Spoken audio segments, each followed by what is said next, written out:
sabe? E poder, irmão, poder. O poder é muito forte, cara. Foi por isso que você rompeu com o Bolsonaro? Cara, todo mundo... assim, eu falo pra você que eu me arrependi muito, né, de ter lutado tanto para a chegada do Bolsonaro na presidência. As pessoas me criticam, falam, porra, mas tu não pode ser, um cara como você não pode ter sido tão ingênuo assim, Frota, a ponto de não ter visto antes o que ia acontecer e etc e tal. Mas eu mergulhei de coração na parada, porque eu achei que naquele momento ele ia realmente... porra, fazer uma asepsia na política, ia mudar a situação, a gente ia conseguir respirar de vários outros governos que já vinham. E eu não tive, assim, uma briga com ele.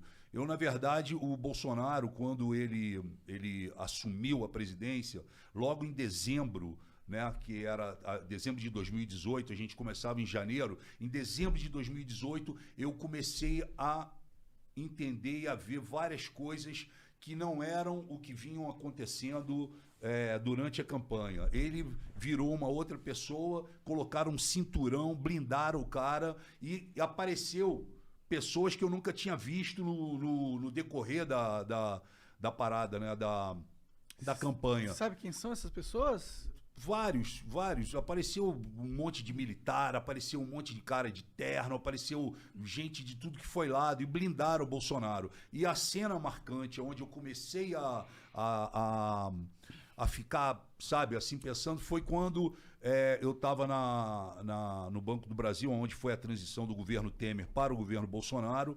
E aí, lá para as 2 horas da tarde, abriu a porta do corredor, entrou vários militares e o Bolsonaro no meio, um monte de cara de terno. E o Bebiano, que morreu de infarto. O Bebiano, as pessoas podem criticar, falar o que quiser, mas o Bebiano, meu irmão, ele ficou 26 horas da vida dele por dia, durante 5 anos, do lado do Bolsonaro. Se tem alguém que ajudou o Bolsonaro, empurrou o Bolsonaro, tirou vários BOs da frente a nível jurídico e o caramba, segurou a parada, foi o Bebiano. E o Bebiano morreu, muita gente acha estranha essa morte dele, né? A gente conversou com o André Marinho, ele mostrou um vídeo aqui no Flow do Bebiano.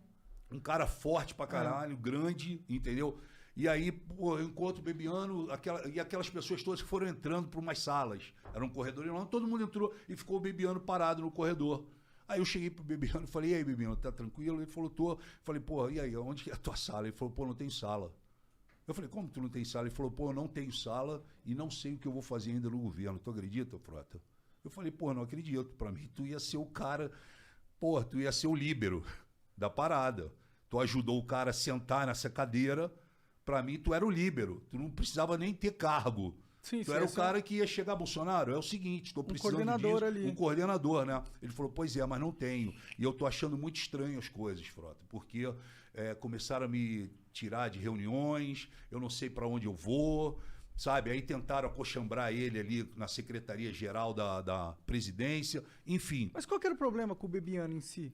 Eu não sei qual foi o problema com o Bebiano. Entendi. Só o que eu senti foi o seguinte, irmão. Se você corre junto uma temporada e você ganha, porra, você tem que comemorar junto. Com você certeza. não pode largar um cara como o Bebiano sem sala. Isso para mim foi muito marcante. E acendeu uma luz. E fora outras coisas que eu vim vendo. Mas aí quando chegou em janeiro, o Bolsonaro me chama e fala assim, ô Frota, o Temer, através do Onyx Lorenzoni, pediu a cota dele no nosso governo, que é justamente um ministério, uma secretaria.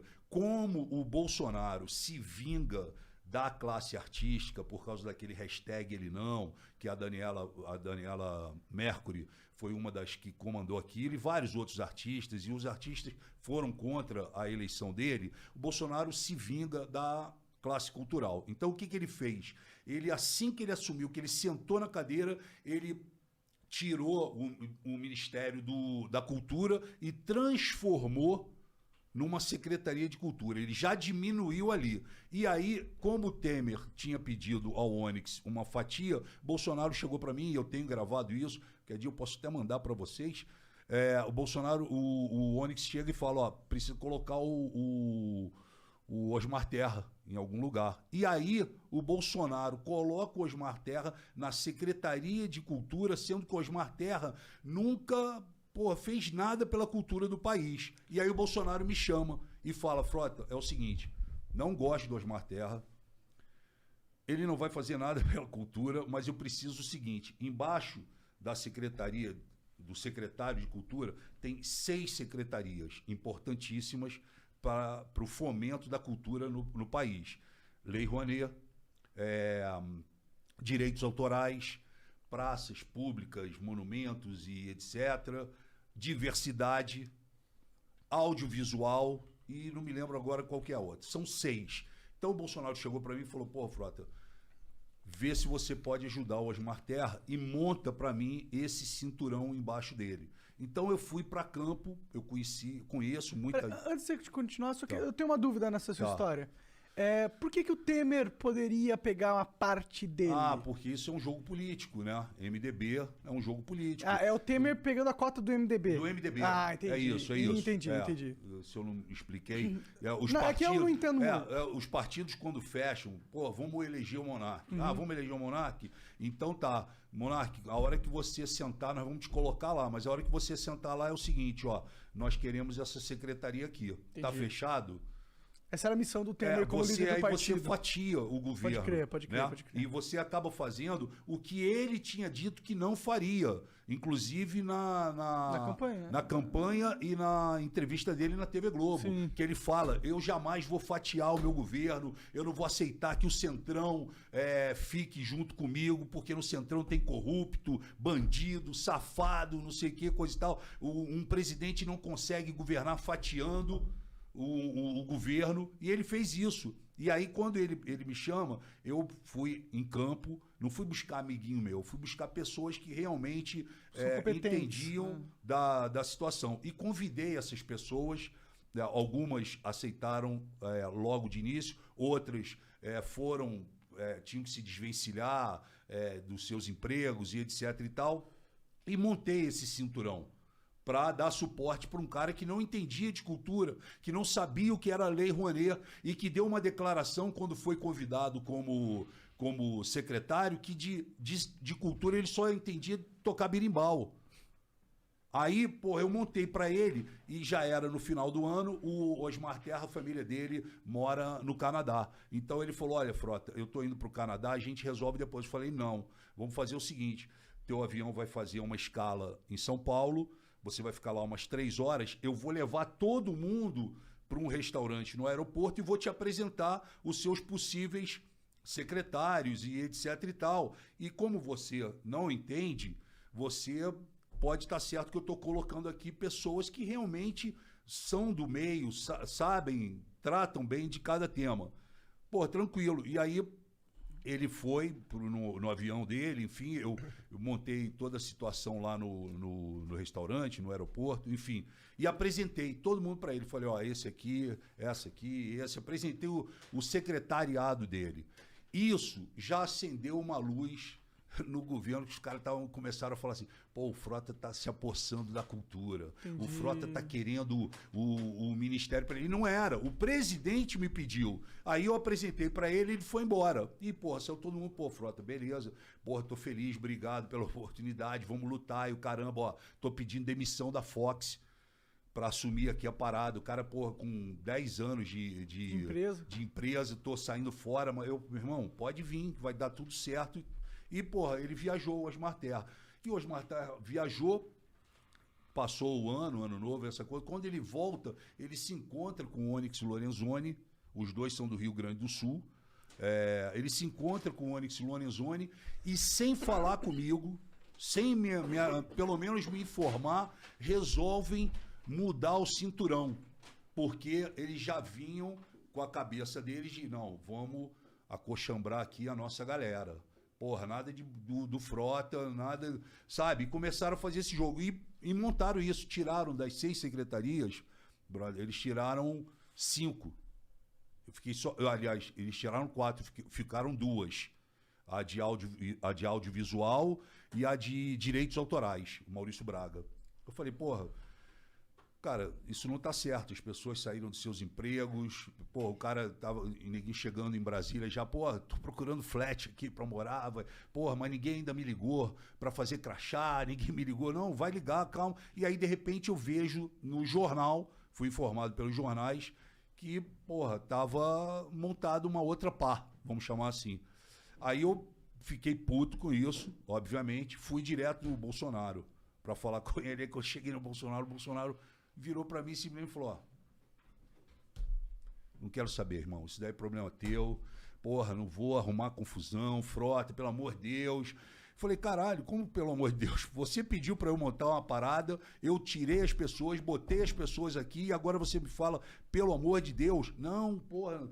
E, cara, um monte de gente falando na cabeça dele, não, é amigo do Frota, vai dar problema, aquela porrada de coisa. Enfim, limou os caras, eu fiquei puto. Porra, a primeira oportunidade que eu tive, eu fui pro plenário, meu irmão. Peguei o microfone e soquei forte o Onyx Lorenzoni. Chamei de safado, vagabundo, que não poderia ter feito isso, não sei o quê. E pá, fiz um discurso pesado. Nesse discurso pesado, os caras entenderam. Falou, ó, abriu aqui uma fissura entre o Frota e o governo. Como é que o cara vai e fala do ministro, que é o secretário do Bolsonaro, ele, porra, senta o pau. Aí sentei a porrada. E nesse meio tempo que eu tô fazendo isso, na mesma semana quase, explode o caso do Queiroz. Que aí, porra, o Paulo Pimenta do PT faz um discurso muito forte e aponta pra gente que tava ali embaixo, aquela galera nova do PSL, que eu tava junto ali, eles apontam e falam, porra, eu quero saber de vocês que subiram, que se elegeram falando de que iam combater a corrupção, que não sei mais o quê, eu quero saber quem é de vocês que vai subir aqui e pedir a prisão do Queiroz. Aí eu pulei e falei, eu quero a prisão do Queiroz. Falei no microfone, ele de um lado e eu do outro. Eu quero a prisão do Queiroz. Quero saber se você quer que o Lula continue preso. Porque eu quero a prisão do Queiroz. Porra, aí, meu irmão, o telefone tocou, Bolsonaro, você tá maluco? Você quer fuder meu filho? E porra, como é que tu pede a prisão do Queiroz, caralho? Não sei mais o que, pagando pra mim, em geral. E passou uns 15 minutos, veio o Flávio Bolsonaro. Flávio Bolsonaro chegou no plenário e falou assim pra mim, porra, papai tá puto contigo, Frota. Como é que tu fala isso, porra? Pede a prisão do quê? Porra, cala tua boca, cara. Porra, tu não precisa fazer isso, caralho. Pá, pá, pá, pá. No dia seguinte tinha um café da manhã. Eu fui no café da manhã, o Bolsonaro deu de cara comigo, chegou pra mim. Pô, aí tem até na internet, porque tinha uma pessoa gravando, a gente não sabia. Aí ele, porra, me abraça e fala assim, puta que pariu, caralho. Fecha essa matraca, Frota. Você tá maluco? Como é que tu me fala uma merda daquela? Aí ele mandou essa e depois o Bolsonaro ele é cheio disso. Ele dá uma chicotada, depois ele quer aliviar. Aí ele fez a gracinha e a gracinha ficou pior do que a parada que ele falou assim, porra, não sei o que, como é que tu fala essa merda? Porra, Frota, eu quero continuar transando contigo. Mandou assim no meu ouvido. E, porra, e saiu. E a porra, tinha uma mulher gravando. Tinha uma mulher gravando, a mulher, porra, pegou, editou essa parada e aí, porra, aparece no dia seguinte um vídeo do Bolsonaro no meu. Porra, Frota, quero transar contigo. Entendeu? E aí aconteceu essa parada. Aí, cara, eu vi que, porra, não tinha mais, né, clima, né? O PSL rachou logo de início, porque o PSL foi um. Eu vim no meio do PSL e não tiro também a minha participação nesse troço, mas o PSL entrou um monte de cara novato, achando que ia resolver a política do país. E, meu irmão, a gente fez uma asepsia lá dentro, mas foram 52% de gente nova que entrou e etc e tal. Mas os que ficaram era só black belt. Era só faixa preta. Não tinha nenhum que, porra, tu falava que era bobinho. Não, só tinha ninguém com 5, 6 mandatos, sabe? 4 mandatos. Os caras casca grossa que ficaram. Aí os caras viram aquele monte de cara chegando, achando que, porra, ia pintar Brasília, ia mudar. Os caras começaram a bater, né? E o PSL, ele foi se fragmentando, ele foi rachando, começou um jogo de briga, de ciúme, de crítica um pro outro, e o caralho, era tudo que os caras queriam do outro lado. Os caras deixam os caras se pegarem, entendeu? E vaidade, e não sei o quê, não porque eu ganhei tanto, porque eu isso, porque aquilo, que o negócio foi rachando. Eu fui cada vez fazendo mais oposição, porque eu falei, eu agora não posso fugir desse meu discurso. E é um discurso verdadeiro. Eu não mudei. Quem mudou foram eles. E aí eu continuei nessa linha. Aí, pô, chegou uma hora que o Bolsonaro chamou o Bivar e falou, ó, eu quero o Frota expulso do PSL. Ele não pode mais ficar no PSL, porque, porra, cada vez que ele sobe naquele plenário, ele dá uma porrada em mim, dá uma porrada no Ministério da Economia, fala, porra, eu quero tirar. E ainda assim, eu prossegui, eu fiz muita coisa ainda pró-governo, né? Não só ter votado com eles, mas eu fiz muita coisa, como fiz a coordenação da Previdência, fiz a coordenação da CPMI, da Fake News, sou titular ainda da Comissão Especial da Cultura, enfim, fiz muita coisa, só que o meu viés foi atacando. E eu fui entendendo também, sem querer me alongar aqui com cara, vocês. Fica à vontade. Tá sendo interessantíssimo saber do... Como assim, cara, se alongar? Senta o dedo. Assim, eu falei, cara, eu preciso me posicionar aqui dentro. E eu comecei a ser mais oposição do que a própria oposição. Né? A esquerda, naquele momento que nós chegamos em Brasília, em 2019, ela estava uma esquerda quadrada. Eles só falavam assim, quem matou Marielle? Quem matou Marielle? E o pau comendo do outro lado, e quem matou Marielle? Quem mandou matar Marielle? Quem matou Marielle? Porra... Não tinha uma oposição, tinha ali uma... Porra, era um grito de dor. Um grito de dor. E aí, pô, eu até fiz um Twitter uma vez e falei assim, porra, a esquerda precisa acordar. E aí, alguns medalhões da esquerda retuitaram e falaram, ó, foi preciso o Alexandre Frota falar para a esquerda acordar. Porque, porra, eles passaram boa etapa, né, do início da legislatura com, porra, quem matou Marielle. Era tudo, porra, quem matou Marielle, quem matou Marielle. Eu também quero saber quem matou, quem mandou matar. Mas eles ficaram quadrados nisso. E aí eu fui partindo cada vez mais para a oposição, cada vez mais votando menos com o governo, né? E aí minha trajetória, o Frota em determinado momento, porque como eu cresci no bolsonarismo, eu vim com aquela cabeça ideológica, radical, né? Ao longo desses anos eu amadureci muito e entendi que lá dentro você tem que se conformar. Não, é o parlamento, cara. Você tem que abrir diálogo com as diferenças. Você não precisa gostar de mim, mas a gente tá sentado aqui trocando ideia, entendeu? E a gente precisa, debater as paradas que são importantes. Porque, pô, uma hora eu vou precisar de você. Uma hora você vai precisar de mim para votar alguma coisa que é do seu interesse, entendeu? Então, eu fui amadurecendo, fui entendendo. Eu fui o primeiro deputado da direita, né? Que hoje eu nem sou mais de direita, eu sou acho que centro-esquerda, mas eu fui o primeiro deputado da direita a procurar a esquerda e abrir diálogo com eles.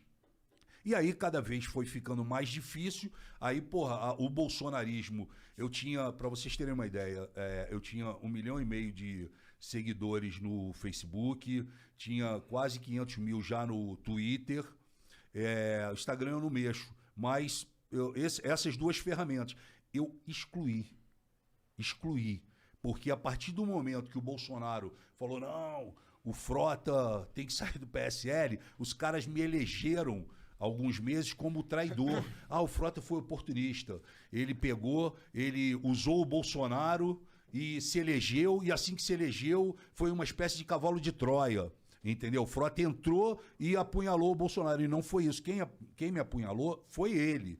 Ele é que mudou as histórias comigo. O meu papo sempre foi reto com ele, né? E aí, porra, eu fiquei de traidor, os bolsonaristas desceram a porrada em mim, desceram, pô, me apedrejaram, tipo, virtualmente e medievalmente, entendeu? Foi um negócio medieval. É meio que como eles fazem isso, é o que eles fazem, né? E aí foi porrada,